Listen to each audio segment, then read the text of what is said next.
Amid U.S. tariff impact, Thailand's SMEs are trying to mitigate the impact incurred by U.S. tariffs. Right now, I'm at a packaging material facilities in Thailand, and the CEO of the firm saying that Thailand's government should give more incentive on financial access. And he also said that Thailand has the chance to become one of ASEAN's high technology hubs.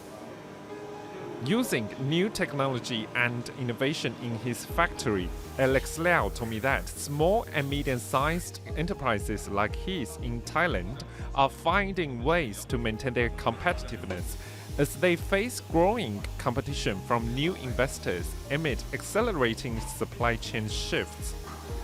With factories already operating in Japan, Alex warned that limited access to finance in Thailand may force businesses to relocate parts of their supply chains to other countries in the region. Japan, for instance, or maybe where we're coming from Taiwan, we have a lower interest rate.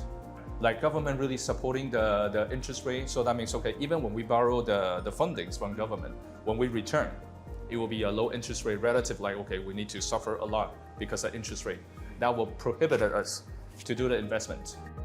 According to the Board of Investment, foreign direct investment has risen sharply year on year, with a 94% increase in total investment value, involving more than 2,600 projects.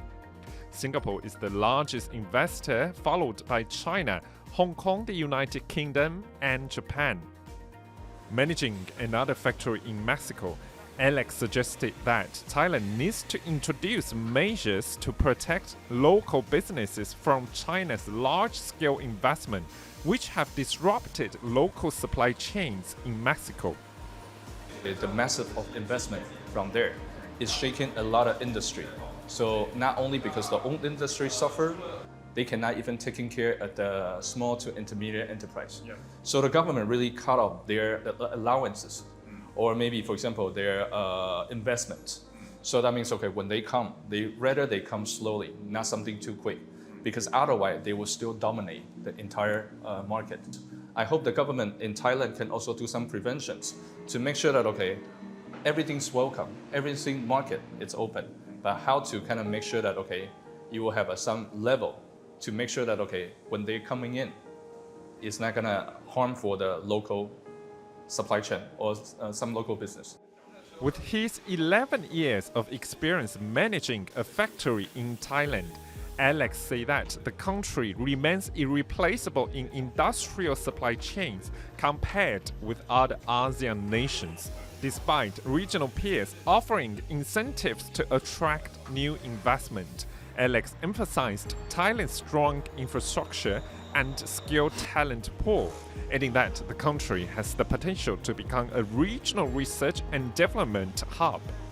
The supply chain here in Thailand are very stable. That's the only thing that they cannot take away. So that's why there are other countries, for example, like the Vietnam we mentioned about, or Malaysia, not only because, okay, they see that as a threat, that's why they're trying to having a better benefit, incentive.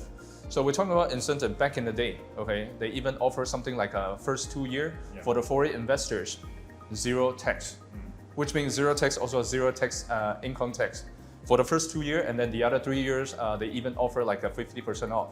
So that really helping people want to invest that country. Doesn't matter if because you borrow the money, for instance, like an interest from a bank. Thailand has a great competitiveness. So you have a greater infrastructure and also highly education overall in general. I think the RD, I would rather keep the RD, especially because people having the highly educated. Frank and Shi reporting for Thai PBS World.